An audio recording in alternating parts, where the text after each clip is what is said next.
Então, a gente vai falar hoje de teoria dos gases, tá? Eu vou dividir o quadro aqui em duas partes, e a gente vai falar um pouco da teoria dos gases. Até aqui a gente estudou vários fenômenos associados à termodinâmica, tá? E agora nós vamos ter um outro tema relacionado com isso. Então, vamos falar um pouquinho dos gases perfeitos, que é a teoria dos gases, tá? Gases perfeitos.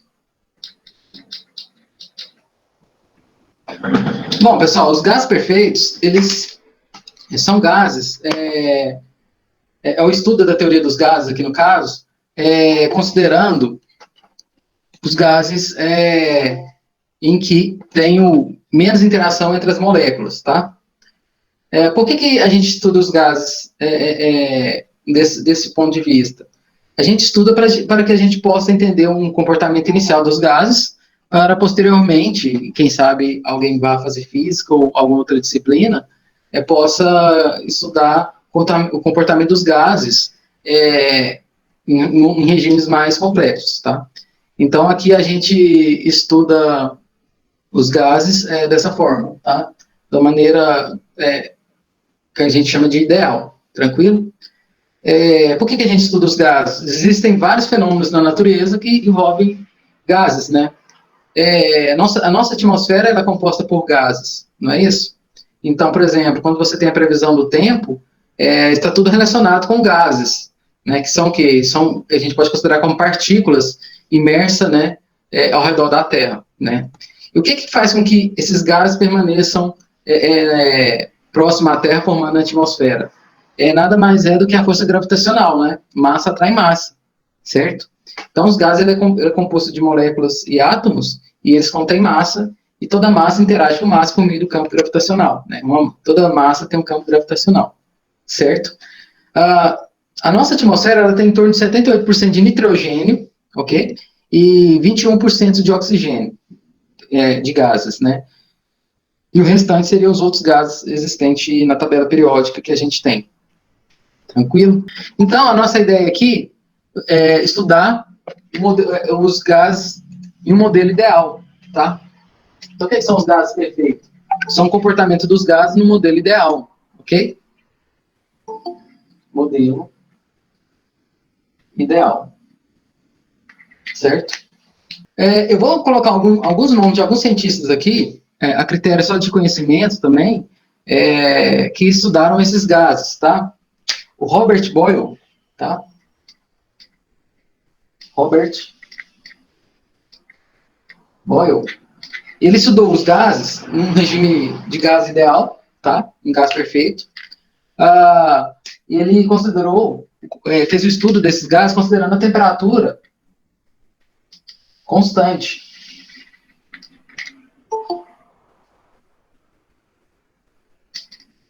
Então, Boyle, ele considerou o estudo dos gases em regime de temperatura constante, tá? Jacques Charles, que é um francês, e o Gay-Lussac, ele chama Joseph Gay-Lussac. Deixa eu colar aqui, tá? Esses dois, eles estudaram os gases em regime de volume constante, tá? Então, o volume aqui vai ser constante, tá?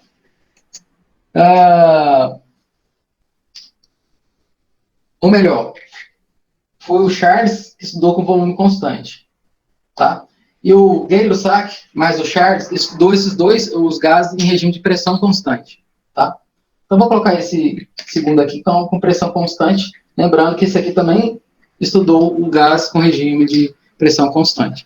Todos esses caras aqui, eles viveram no período do século XVII até o século XIX. E se vocês notarem, coincide exatamente no período da Revolução Industrial, tá? Por que houve uma grande busca de estudo dos gases, né? E começando pelo gás, né? Pelo comportamento do gás no modo menos interativo. Porque eu preciso ter um conhecimento, certo? Do comportamento da forma mais simples para depois chegar na forma mais complexa. E com isso, né, com o estudo desses gases, foi possível desenvolver as máquinas térmicas, né? Se você for notar, o navio a vapor, os trens, né, movidos a vapor, eles têm um regime de estudo de gases, né? Eu preciso verificar o comportamento de gases, tá certo? Então, várias máquinas térmicas, o trabalho realizado era por meio de conversão do trabalho térmico para o trabalho mecânico, envolvendo que gases, ok? Então, por isso que se deu nessa época esse estudo, ok? Tranquilo? Então, sai um pouquinho da história, né, e dos caras que a gente vai falar um pouquinho de cada um depois. A gente tem, para estudar os gases, a gente tem que considerar quatro grandezas físicas, tá? A quantidade de partículas, o volume em que essas partículas estão, a condição de pressão que essas partículas estão e a condição de temperatura. Então, eu tenho que analisar quatro grandezas físicas que a gente chama de variáveis de estado, tá? Então, só para a gente colocar como nota aqui, a gente tem as variáveis de estado, que elas são responsáveis por quê? São responsáveis para se estudar o comportamento dos gases, tá? Então, eu tenho o número de partículas, no caso, seria a quantidade de matéria, né, ali dentro do meu sistema físico, tá? Então, essa quantidade que tem ali, ela vai ser fundamental. Se eu tiver uma quantidade muito grande, o comportamento do gás ali não vai ser um comportamento de um gás ideal, tá? Então, a gente vai trabalhar em regime em que não há tanta interação entre as moléculas, tá? Então, o número de partículas era fundamental, né, dentro do meu recipiente. A outra variável de estado que eu vou falar é a pressão. E o que é a pressão? A pressão nada mais é do que a razão entre a força aplicada em uma superfície, tá certo? Qual que é a ideia? A pressão, ela está ligada nada mais do que o choque das moléculas ou das partículas interior ao meu sistema com a parede do meu sistema físico, tá? Então, a gente sente a pressão, né, dessa forma. Por exemplo, quando você viaja ou anda de avião, quando você modifica a altitude, por exemplo, não sei se vocês já notaram, quando vocês viajam de Patrocínio para Uberlândia, quando você vai descer o rio ali, o Rio Araguari, você sente o quê? Algo no ouvido, né? Tem uma variação de pressão. Ou seja, então é o seguinte, então, o que é a pressão? A pressão nada mais é a relação da força devido à interação das moléculas na superfície do meu sistema físico, tá? Como que a gente nota a pressão? Se você pegar a lapiseira, né, e pressionar na mão, você vai sentir como se fosse vai sentir aqui como se fosse uma agulha. Se eu pegar o mouse e aplicar a mesma força, eu já vou sentir, né, seria a mesma força da lapiseira. Só que como tem uma área de contato maior, eu vou sentir uma outra forma de interação. Então, essa diferença sensitiva nada mais é do que a pressão, certo? Aqui na ponta da lapiseira, eu tenho o quê? Eu tenho uma força concentrada numa área pequena, certo? Ao passo que, se eu colocar o mouse e aplicar a mesma força, a área do mouse é maior, né? Então, assim, eu vou sentir a força mais distribuída, né? Então, essa é a sensação da pressão. E os gases, né, eles mudam o comportamento físico devido à pressão, certo? Então, olha só, se eu tenho, sei lá, uma certa quantidade de partículas, e eu vou colocando mais partículas, o que vocês acham? Não vai aumentar a pressão dentro do meu sistema? Imagina vocês dentro da sala, vamos supor que tem uma pessoa dentro da sala, e começa a entrar mais gente, vai entrando mais gente. Vai entrando, vamos supor que todos os alunos do instituto entram dentro de uma sala só, não vai ficar mais apertado? Então as moléculas sentem isso também, tá certo? A outra grandeza que a gente vai estudar é o volume. Ou seja, o volume também altera o comportamento do gás. O tamanho do meu sistema físico faz com que as moléculas tem a possibilidade de se chocar mais fácil ou não, certo? Então, o volume também ele é determinante. E, por fim, a temperatura. A quarta variável de estado. Tá? Então, o que altera o comportamento do gás? A quantidade de matéria, a pressão, o volume e a temperatura. E cada um desses caras aqui estudou esse comportamento. Tá?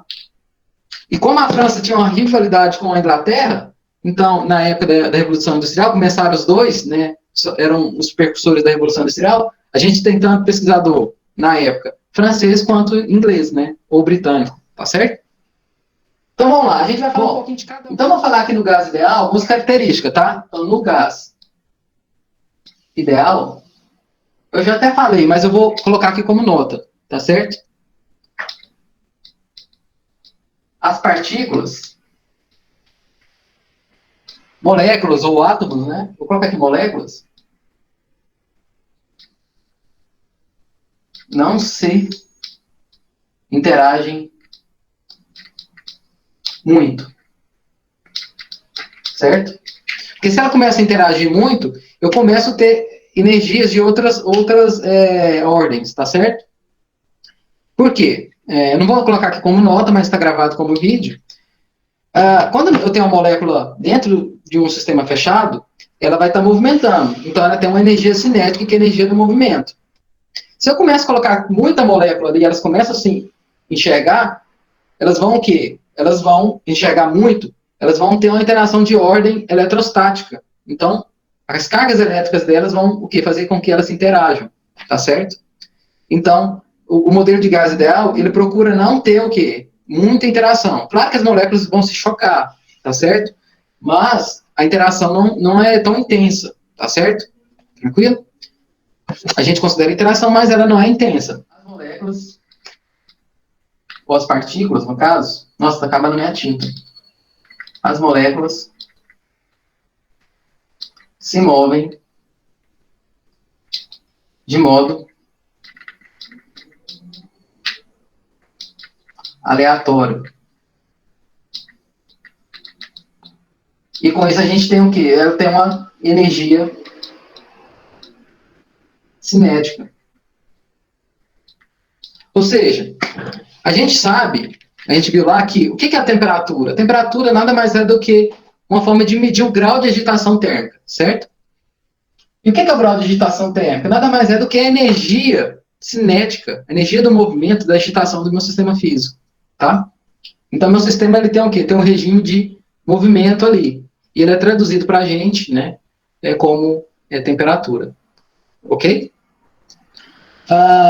E outra consideração que a gente tem que ter, que as partículas se chocam de modo elástico.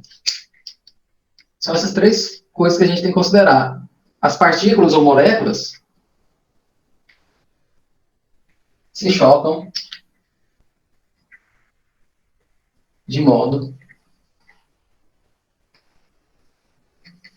elástico. Certo? O que é isso?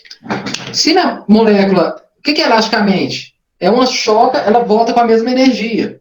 Ou seja, quando um carro bate, vamos pegar um exemplo, o carro batendo, parte da energia dele joga o carro para trás, certo?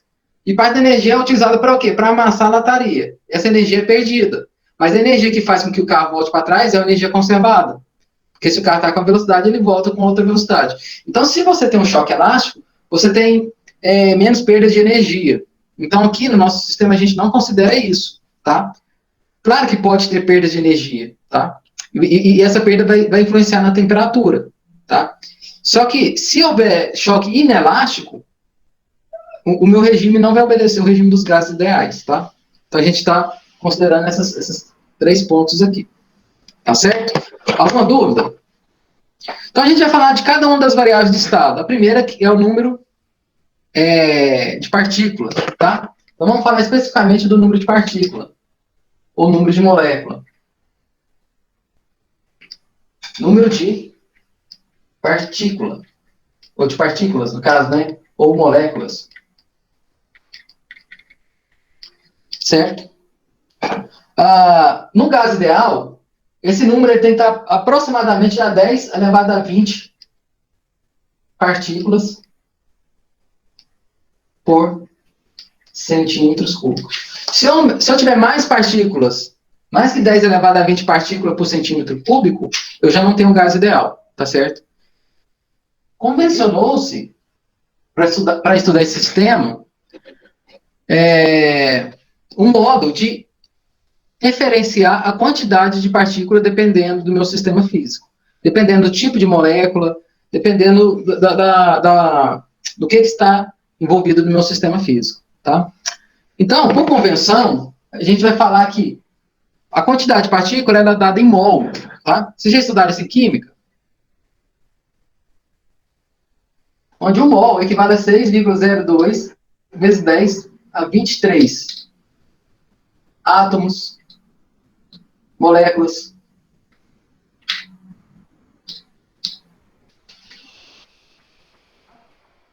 Tá? E se a gente for trabalhar dentro da tabela periódica, ou seja, se eu trabalhar com elementos,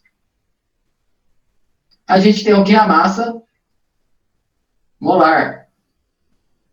E o que é a massa molar? É dado por M maiúsculo, tá? Se eu tenho, sei lá, o hidrogênio, a massa dele é 1 grama por mol. Ou seja, 1 grama de hidrogênio tem 1 mol de partículas. Ou seja, ele vai ter 6,02 átomos de hidrogênio, certo? Então, 1 mol de hidrogênio, ou melhor, 1 grama de hidrogênio tem 6,02 vezes 10 a 23 átomos, tá? Então, o mol ele é uma grandeza que representa a quantidade de partículas, tranquilo? A outra grandeza que a gente vai falar é da temperatura. A outra variável do estado. A temperatura, ela mede o quê? O grau de agitação térmica. Certo? Ou seja, esse grau de agitação térmica nada mais é do que a energia cinética do meu sistema físico. Ou seja, é uma forma indireta. Não é que mede a energia cinética, mas ela é uma forma indireta de medir a energia cinética do meu sistema. A gente vai trabalhar na temperatura em Kelvin. Toda vez, então, que a gente tem a temperatura em graus Celsius, a gente tem que fazer essa conversão, tá? A outra variável de estado é o volume. Né? O volume, ele é o quê? Ele representa o espaço em que meu gás está, né? O espaço físico que o gás está contido. E a pressão é a última. Ela está associada com o quê? É com a interação do gás com a superfície do meu volume. A interação do gás com a superfície do sistema físico, que é o do volume, né? A gente sabe que a pressão nada mais é do que a força sobre a área, né? Certo? Então, vamos supor que se eu tenho um recipiente com a tampa aqui, cheio de partículas, e se eu alterar a posição dessa tampa, essas partículas vão estar mais confinadas, né? E o que acontece? Aqui a pressão vai aumentar, né? Eu saio de uma condição de pressão e a pressão aumenta. Por quê? As partículas vão ter um espaço menor para se mover e vão se chocar mais. Tá vendo, então, o quanto a variação do volume altera a pressão? Se eu altero o volume, altera a pressão. Ou seja, se eu diminuo o volume, as partículas vão se chocar mais fácil. Se se choca mais fácil, ela agita mais e altera a temperatura. Certo? Então, as grandezas são correlacionadas.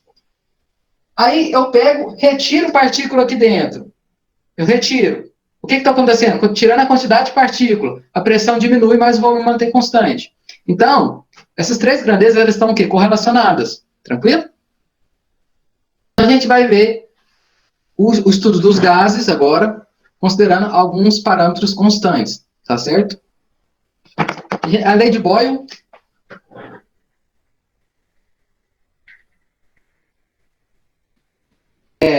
mas foi entre os séculos 17 e 19, né, Revolução Industrial. Ele é irlandês, ok?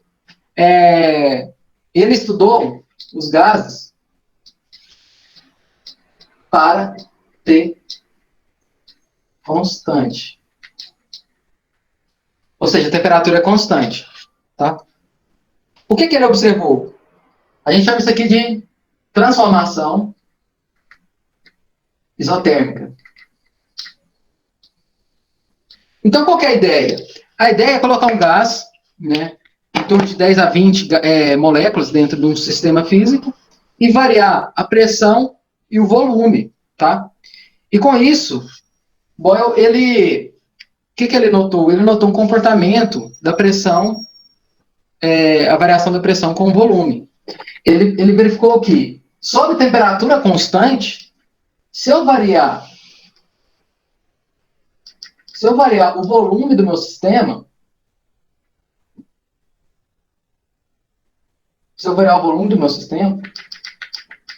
ele viu que o comportamento da pressão vezes o volume é uma constante K.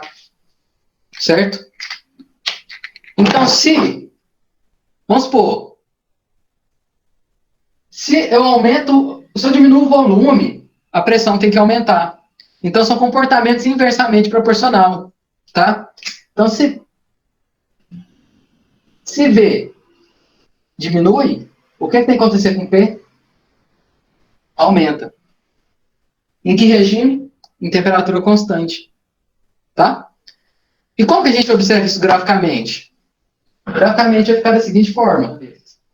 Bom, conforme eu aumento o volume, o que acontece com a pressão? Ela diminui. Então, é uma função inversa. Tá? Então, se eu aumento a pressão, o volume cai. Se eu aumento o volume, a pressão cai. E são grandezas inversamente proporcionais. Tranquilo? Olha, aqui no T1, eu tenho menor temperatura e em T2, maior temperatura. Tá? Como que eu diferencio? Quanto mais alto, maior a temperatura. Por quê? Olha só que interessante. Se eu pegar um ponto em volume constante aqui eu tenho T1, nesse ponto, né? E no ponto de cima, uma temperatura T2 é um volume, sei lá, um volume V aqui, qualquer, tá? Note, o que vocês acham? Eu tenho maior temperatura quando tem mais pressão ou quando tem menos pressão? Quanto mais gente dentro da sala, mais quente ou mais frio? Mais pressão, maior temperatura, né? Ou seja, olha aqui, ó, nesse ponto aqui, a pressão é maior do que nesse outro ponto aqui, ó, no T1. Então, a temperatura T2 é maior que a temperatura T1. Certo? Então, o que significa essa linha aqui? Essa linha significa uma que a gente chama de isoterma, tá? É a variação da pressão e do volume a uma dada temperatura fixa, T2, e aqui a variação de pressão e volume dada a uma temperatura T1. Então, essas aqui são isotermas, tá? Então, quanto mais alta aqui, ó, a minha isoterma, maior a temperatura, tá? Basicamente, quanto maior a pressão, mais quente vai ser, né? Então, por isso que T2 tem temperatura maior que T1. Tá certo? Já que eu estou falando de pressão, vamos falar a unidade. A pressão ela pode ser dada por ATM, Newton por metro, e Pascal e quilograma força. Tá? Eu vou passar as unidades aqui de pressão. Tá? Essa curva se chama isoterma. Tá? Ou seja, em todo ponto aqui, ó, minha pressão e volume estão variando a uma dada única temperatura. Tá? Então, a relação entre pressão e volume em cima dessa curva aqui está acontecendo sob temperatura constante. A temperatura não muda, tá? Aqui no meu sistema a temperatura é constante. A unidade da pressão, ela é dada em ATM, certo? que representa 760 milímetros de mercúrio, também que é a unidade de pressão, tá? Que 1 atm também representa 10 a quinta pascal, que ainda representa 10 a quinta Newton por metro quadrado. Essa unidade de pressão aqui é da mecânica, ó, Newton por metro quadrado. Então, se eu quiser converter em ATM ou em Pascal, eu tenho que fazer essas conversões, tá? Lembrando que a unidade em Pascal é a mesma de Newton, tá? Tranquilo? A unidade de volume é metros cúbicos, centímetro cúbico, litro, todo mundo conhece já, né? E temperatura a gente vai utilizar Kelvin, tá? E número de partícula mol a gente já falou, tranquilo? Bom, então aqui a gente tem a curva isotérmica, tá? Agora eu vou falar da transformação isobárica. A transformação isobárica é para pressão constante, tá? Charles e Lussac, são franceses. Eles estudaram os gases num regime de pressão constante, tá? Que a gente fala que é isobárico.